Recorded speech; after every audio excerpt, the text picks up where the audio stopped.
Bishop and Friends present college football's most polarizing figure. Hey, Paul, how you doing? Come on back to our show, Kim. The audience hates you. This is ESPN's Paul Finebaum, sponsored by the Roofing Guys. For all your roofing, siding, and gutter needs, contact the Roofing Guys at theroofingguys.com.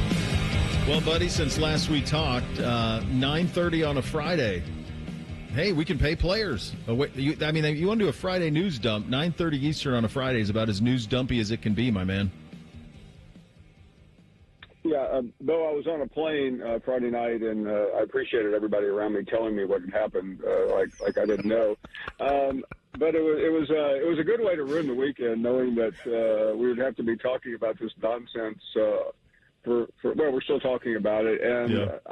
I'm sure your audience is sick of it. I am sick of it. And I'm really still not sure what it all means other than how you laid it out, because the appeals are coming in, and most of it will probably be undone. That's it exactly. It's exhausting. And yet I also don't want to be flip with the idea of that. Look, this is the first time in the sport that you and I talk about the most that you're above board and going to pay players, and you can. And now what I think is, and this is a tough talk because you go through these athletic departments, you say, okay, how are we going to make this work? And some uncomfortable conversation are going to be had with some of the other sports. That part is still significant, and we all knew it was coming. But the idea that's now where we are, and we have a press conference with Ross Bjork coming here in 2.5 hours. But that's kind of the now what part is what's interesting. But that part is significant, that part got done, is it not? Yes, and I was asking the commissioner of the SEC about that the other day, and here's somebody like Ross and others who have always championed women's sports, and he said, ultimately, we have to make money. And, I mean, there was no, hey, we think they're great, Caitlin Clark, et cetera. I mean, and that's really the issue. Probably the most prominent women's basketball program in the country last year was swimming in ink. And I don't know where they go from there. The Olympic sports, I think, are in dire straits. I mean, I'm probably most interested in what Bjork says, because nobody's got more sports than Ohio State. Yeah, us too. I mean, I think he said that he wants to try and keep all 36, but there's just no scenario. I mean, Texas has fewer total sports than Ohio State has men's sports. So, there's just there's no scenario where you're going to keep all of this, and so you're going to be left with decisions of, do we, for lack of a better term, kind of half-ass these Olympic sports, or do them in a neutered place at best? Or do we just get rid of them entirely? And when you talk to folks, and the SEC's been ahead of the game on this, because most of those athletic departments are relatively small in comparison to what we have up here. It's not even close. Yeah, I mean, I remember years ago somebody got rid of wrestling, and you thought the world was coming to an end, but they were ahead of the game. I think what's interesting, and not to bore the audience with our own travails, but in every industry I've been in, from print newspapers to radio to now TV, we've seen this reckoning, and it's come hard, and now it's coming to college sports. It's not coming for the same reasons, but ultimately college sports is no longer going to be a humanitarian entity. It's where the eyeballs are and where the cash register rings, and your tennis program is not going to be that.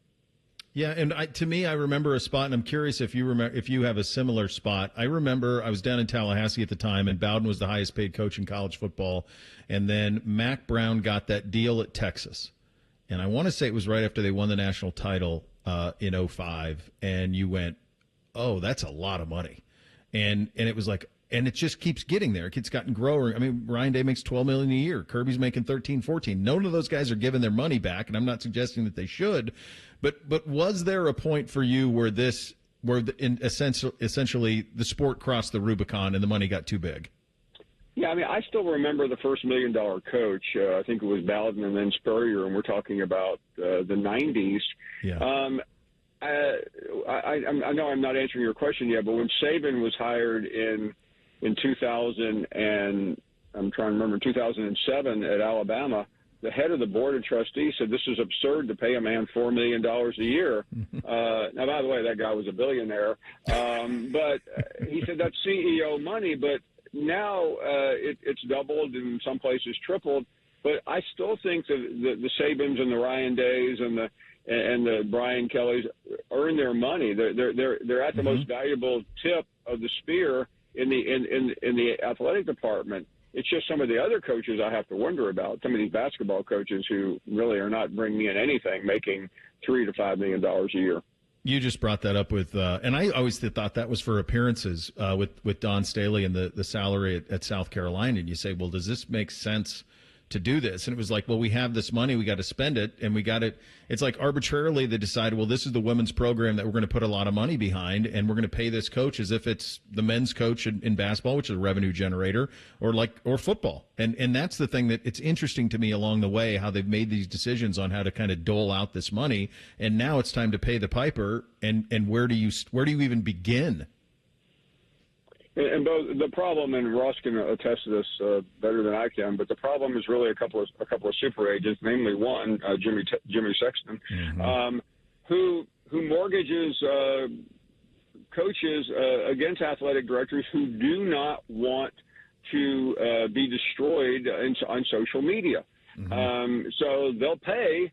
And it's not like this is the family inheritance. It's money that they can always get. And fans, they may react in the moment that somebody's making $12 million a year, but just wait for a Vince Marrow to leave a Kentucky for Louisville, which may not be a big story nationally, but you guys know about what it means. And all of a sudden, fans who don't really know very much are going to go crazy. Well, the crazy thing about the Vince Marrow stuff, and he's an Ohioan, we know him very well, and he was kind of Stoops' main linchpin in recruiting at Kentucky, and he goes to Louisville, and then I think I saw this right, Paul, that he's going to he's a full-time fundraiser, and he's going to now be paid commission on money earned. Is that what we're doing? That is correct, and really, even though insiders at Kentucky tell me he had somewhat been lost his usefulness, it doesn't matter. It makes it look like Mark Stoops is about to get fired, and guess what? Mark Stoops is about to get fired, even though the school owe him $30 million. I mean, it's almost an identical situation to Cal, except Mark Stoops doesn't have the charisma that Cal did, nor does he have a national championship or the resume. No, and let's stay in Kentucky for a second, because I think that's going to be a fascinating one. If you are at Kentucky, or a place like that, and maybe the one up here that would be the best example would be Michigan State, and you say, hey, we have this money, let's go be the best we can at football. And we just saw this in the Women's World Series. The pitcher from Texas Tech who's making $7 million because somebody at Texas Tech said, we want to try and win a College World Series in softball, and they damn near did. Yeah. Those are the decisions that are going to be fascinating to me. At a place like Kentucky, when they have this money that they now have to be spent, how are they going to allocate? Because we do everything from a football perspective, but for them, it's hoops. So how do they balance that? I think that's probably the toughest question that I've had, because the fans like football, but they live and breathe basketball. So that might be the only outlier, and it is. I cannot wait to see that one, and I don't know the answer. But if football gets 70%. There's going to be a lot of people who are screaming about that. I'm pretty sure I know it won't. No, I think you're probably right on that.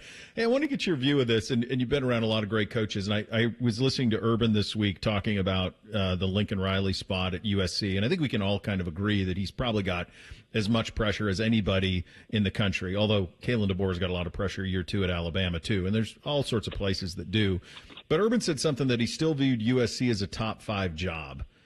And I push back from this perspective of I'm not sure that it still is. I understand why perhaps people would say that, and I've had John Cooper tell me that as well, and others have said that there's this USC thing. But it's really the Carroll years where they were elite. But other than that, and you got to go back to the 70s if not for that, is that still a top 5 job in your estimation?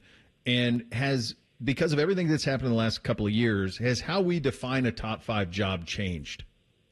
Yes. I mean, listen, I understand why Urban would say that, but he's wrong. And it's not close to being a top 5 job. Now, it can be, but that wasn't the question.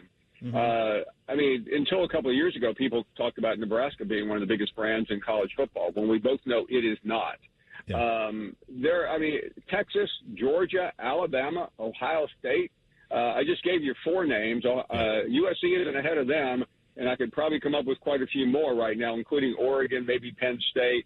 things like that. So Southern Cal has fallen hard, and right now it's on Lincoln Riley. Now, when he was hired, I thought you could say that, but when you fall out, when you haven't been to a playoff, you can't be a top 5 job. No, you can't. Real quick, I'll get you out of here on this. Top of your head, which SEC coach is going to face the most pressure when we get back into camp?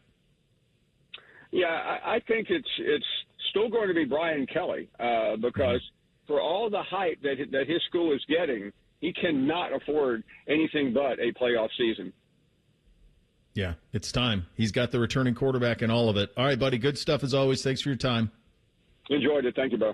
All right, there he goes, Paul Finebaum, the Paul Finebaum Show of ESPN and the SEC Network joining